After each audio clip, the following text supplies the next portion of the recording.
This is the Alt Thinking Podcast by 9 Point Partners. Today, featuring the DeFi Decoded series in partnership with Prophecy DeFi. The ideas and opinions expressed in this podcast should not be taken as investment advice. Always consult with your financial advisor before investing. Hi, everybody, and welcome back to another episode of DeFi Decoded. This is Alex here with Andrew. And today we're tackling yield aggregators. So every week for the past 10 weeks, with the exception of an emergency podcast where we talked about the bill in Congress, we've been trying to break down all the different components of DeFi. And yield aggregators are, in my mind, one of the most interesting aspects of DeFi, having spent most of my career in the investment business. So as we know, DeFi has grown tremendously over the past 12 months. And I think the rise of yield aggregators really has a lot to do with that. Yield aggregators play a key role in the DeFi ecosystem by hooking into many different DeFi protocols for users in order to optimize yield. Yield aggregators work by having users stake tokens into their platform and allowing the platform to manage their assets for them. So you can think of them almost as like a Robo-Advisor for DeFi. Now, these yield platforms have grown tremendously alongside the growth in DeFi, and today have over $20 billion of TVL, or total value locked. As you may remember, that's sort of the metric that we use around here to describe the growth of these different elements of the DeFi space.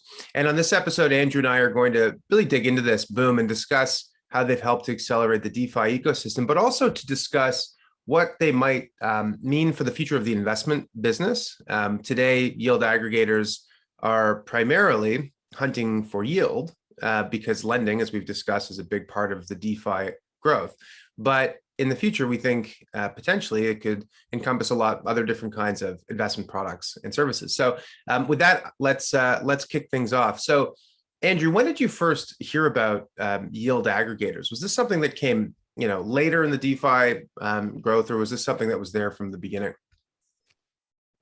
Yeah, thanks, Alex. I think the launch of yield aggregators really started with this thing called YFI, YFI. It was sort of the pioneer of the yield aggregating space, and they launched because these things are kind of yield aggregators, or like you said, Robo-Advisors. You can almost think of them as like an asset manager. And because of that, they can't exist if there's no kind of assets or DeFi protocols to exist in the first place. So yield aggregators were sort of a reactionary product to all of the growth happening on DeFi. And nowadays are actually a massive part of the DeFi ecosystem. And just to kind of give an example, going back to YFI started off with kind of two products, the Vault product and their Earn product. And what Earn does, for example, is it takes your tokens and figures the best way to earn yield on them. And then on the Vault side, it does the same sort of thing, but on AMM and LP, on the LP liquidity provisioning side. And what's interesting about that is they're actually structured in a lot of ways like an asset manager. They have a performance fee, typically 5 to 20% of the profits. And they also have kind of withdrawal fees and sometimes even daily kind of management fees as well. And there's kind of, they're very much structured, like you said, kind of like a robo-advisor hedge fund. That's kind of the way I would think about them. Yeah, that's interesting. I mentioned at the outset this idea of growing to $20 billion in TVL in such a short period of time. And I think about some of the other super successful fintech startups in the robo-advisory space, like Wealthfront, Wealthsimple, and others. And these are great companies that have built really successful businesses. But I know in the case of Wealthsimple, it took 6 years for them to get to $5 billion of TVL. And I think YFI did it in 12 months or maybe even less time. So again, it's just a reminder of the kind of growth curve that we can see in this industry. The idea of a hedge fund like fee structure on a smart contract based system is sort of mind bending. So who's collecting that fee and how is it paid out? Is there a hedge fund manager, or is this being organized in a different kind of way? So What's interesting about these strategies is that they're actually completely transparent and on-chain. So the processes are essentially automated, but built directly into the smart contract itself, which makes it more transparent, like I said. And what's really interesting is that this management fee doesn't go to kind of a centralized hedge fund manager. It is typically shared to holders of the token. And a lot of these protocols are typically structured as DAOs. We could have a whole episode about that, but this idea is essentially a DAO is called a decentralized autonomous organization. And the way to think about it is it's kind of like almost like an on-chain corporate co-op structure, where holders of the tokens kind of have voting rights and governance rights over the underlying platform. And most of these yield aggregators are structured that way. So holders of the Yield token, for example, earn a share of all the fees, management fees that are generated from the Yield platform. Yeah, it's interesting. I mean, it reminds me of all these different models where if you're early into one of these platforms, then you have the potential to earn a greater stake of that governance token. And by basically helping to bootstrap the DeFi application, you're becoming a really big stake. You're becoming a stakeholder, right? In its success. So the fees may be eye-watering if you're comparing it to an ETF that charges 1% or something. But the difference is that it's, I don't know, is the word shared the right word? Sort of collectively by the individuals and entities that help to scale the aggregator in the first place, that help to build the entity in the first place. Is that the right way to think about it? Yeah, totally. And what's interesting is that these platforms actually didn't initially involve tokens. They were actually initially structured as both a way to kind of optimize your yield, but also because the transaction costs of Ethereum are obviously quite high. And by using a yield aggregator, you can kind of batch transactions of all the different depositors, thereby lowering the average transaction fee for everyone. And so they're very much started organically as a way to both optimize yields and lower costs. And then they've, like everything in DeFi, they've sort of accelerated their growth by launching a token that, like you said, benefits kind of early liquidity and asset providers. So you mentioned the idea that this could be used as a way to batch transactions to sort of lower the overall fee. And just as a reminder for people who are listening, to execute transactions on networks, you've got to pay a fee to the miners. And in a lot of respects, and Ethereum being the biggest platform for DeFi, those fees have increased quite a lot as the platform has become more popular. So you batch together and then everyone pays a lower fee on average. What happens when Ethereum scales, or what happens when DeFi moves, as it already has, to layer 2 and to other base layer chains? Does the value proposition go away, the idea of the batch trade, or is really the value proposition everything else, not just the cost savings? No, it's a really good question. And what's interesting is it, like you said, it sort of loses the cost savings part, but it actually benefits even more from the yield optimization point. And what I mean by that is because if you use a layer 2 network that has kind of faster block times and faster transactions, that means you can actually auto compound your positions much faster using one of these kind of platforms. What I mean by that is if you're like kind of a regular investor, you don't want to be kind of claiming the yield, because a lot of these DeFi protocols, you have to kind of manually claim the yield that you're generating and reinvest it. Whereas these you're going to have to do it kind of like 10, 20 times a day. That's obviously a lot of work. Whereas what these platforms will do is they'll auto compound it, which kind of over the course of months and years leads to a big return differential versus trying to manually do it yourself. So in a lot of ways, the automation part, the cost savings part advantage is sort of degraded, but the automation kind of component is upgraded on these layer 2 networks. Yeah, well, you can imagine a scenario where you've got 10 different tokens that you could be staking as an LP to some native AMM on top of a new layer 2. I mean, and keeping track of all of that would just be so time consuming. It is one of those things where it does make sense to aggregate. in the hands of a platform that can make it easier for you, basically.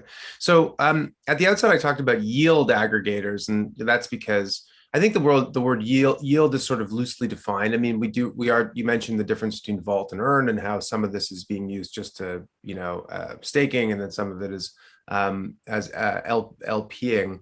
Can you see this kind of aggregator type platform being used for other kinds of investments? I mean, I wonder if at some point, as assets become more crypto native, including stocks and bonds and so forth, if we'll see yield aggregators or aggregators handling a greater share of invested capital in the world, since they're able to do it so well, and since they're able to share the reward with their users, it seems like a really natural fit. Certainly a better fit than a lot of traditional models. Yeah, exactly. I mean, there's the kind of the old joke within the crypto DeFi ecosystem, which is, how do I earn a DeFi yield on my stock? Like, why can't I LP or lend out my stock in the same way I can lend out my crypto tokens? Because your broker's doing it for you, and they're keeping all of the upside from that, right? Literally, and that's honestly right there. You just identified like one of the core kind of unique advantages of DeFi and why it exists. That exactly like you said, that you can't do that if you're an individual. One other thing I do want to kind of point out also with these yield aggregators is they sort of give opportunities to individuals that they wouldn't have been able to access themselves. And what I mean by that is increasingly what a lot of these yield aggregators sort of partake in is other DeFi projects will kind of do partnerships with them, where they will give them boosted vaults or kind of like increased tokens, just as kind of like a marketing exercise. And so as kind of a user of this platform, you can kind of get access to an increased yield just through this partnership alone. And then a second thing is a lot of these projects are, at least in the case of Yifi, they're actually able to access leverage because that individual kind of investor wouldn't be able to access, because there's just a higher level of trustworthiness with kind of a multi-$100 million DAO than there is with just like an individual investor with whatever $10,000 of ETH. And so it's kind of interesting, like DeFi was kind of invented to create, to equalize opportunity for everyone involved. But these yield aggregators are increasingly kind of looking like traditional asset managers and sort of getting these unique benefits of being a large pool of capital. But at least this way, they're done totally transparently on chain with decentralized ownership through their token. So I guess that's a big upgrade. But yeah, it certainly is. Well, I don't know, if I was a Gen Zer, was being introduced to money for the first time, and I had the option between earning, 5% on a stable coin held at Coinbase versus, 0.5% in a so-called high interest savings account, I would know where I would go. But of course, that 5% at Coinbase pales in comparison to the kinds of returns that you can get in the DeFi world. Now, anyone who comes from the traditional world of finance would say you can't get something for nothing. And usually the higher the return is a reflection of the greater risk of the underlying asset. And, I think that we've kind of talked about this before, which is it's not so much, there are all these risks that are embedded in these different kinds of protocols, but a lot of them are technical risk. They are risks related to the I guess, barriers to access, not in terms of anyone can access them, but you have to have some know-how to do it.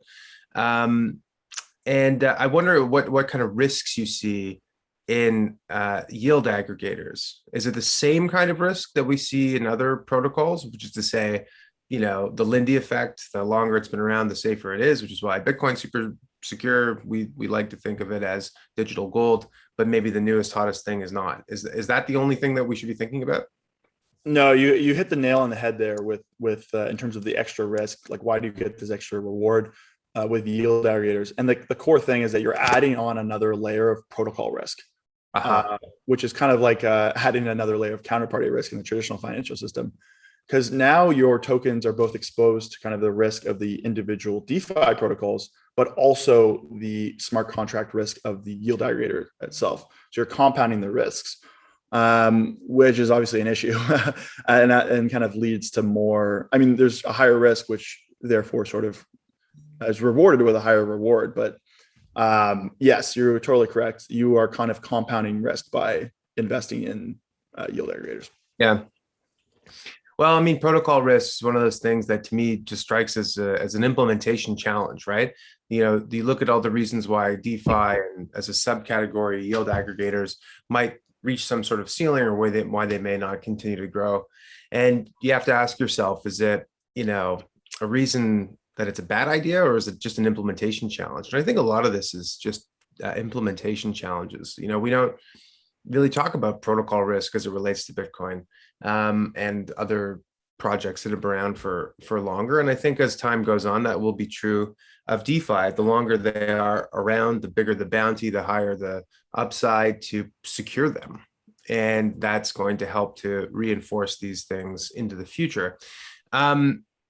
I do think about the long term. My interest is always in how does this tie into the existing world of financial services, or not tie in, but what is the actual prize here?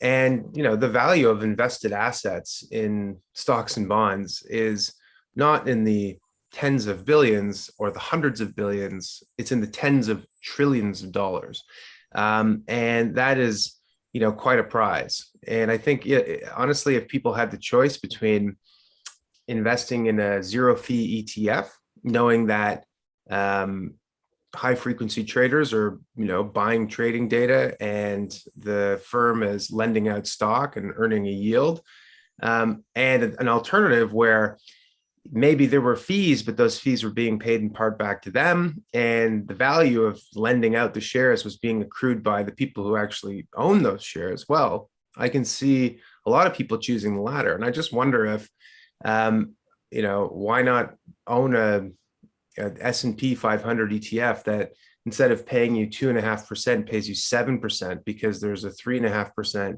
delta, which is the lending rate on the underlying shares, right? And could you do that in these kinds of protocols as well? So you start to think about what this could mean for the world of traditional assets, and it just can't help but get you excited about what the potential is here.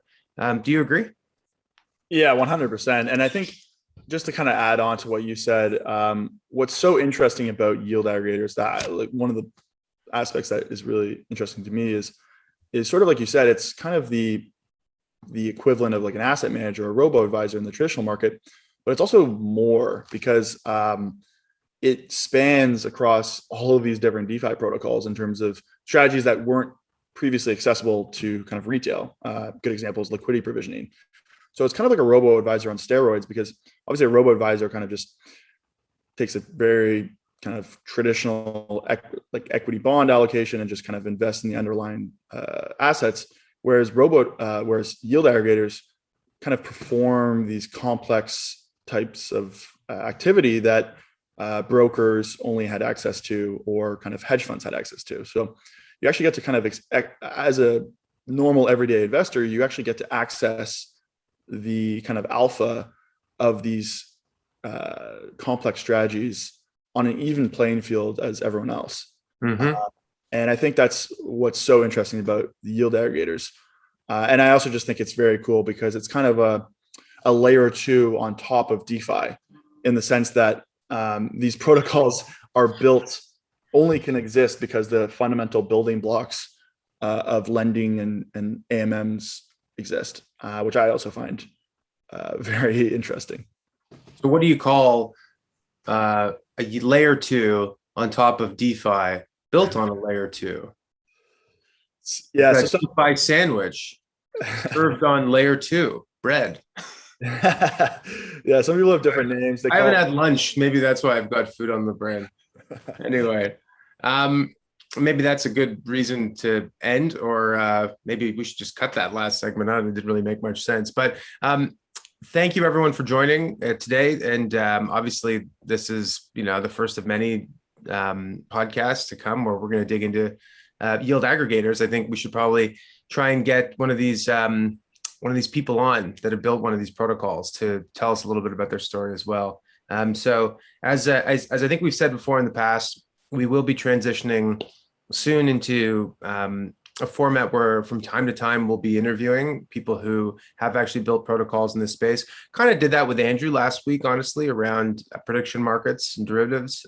Having built the SX network, Andrew was sort of uniquely qualified, and I think that was one of our strongest episodes. So I think that's going to be the focus going forward. So please tune in. And you can catch all of these episodes on the 9 Points YouTube channel, on Prophecy DeFi's YouTube channel, or whatever you listen to podcasts. Thanks for joining. That was Yield Aggregators. We'll see you next time. The information contained herein does not constitute an offer or solicitation by anyone in the United States or in any other jurisdiction in which such an offer or solicitation is not authorized, or to any person to whom it is unlawful to make such an offer or solicitation. Prospective investors who are not residents in Canada should contact their financial advisor to determine whether securities of the funds may be lawfully sold in their jurisdiction.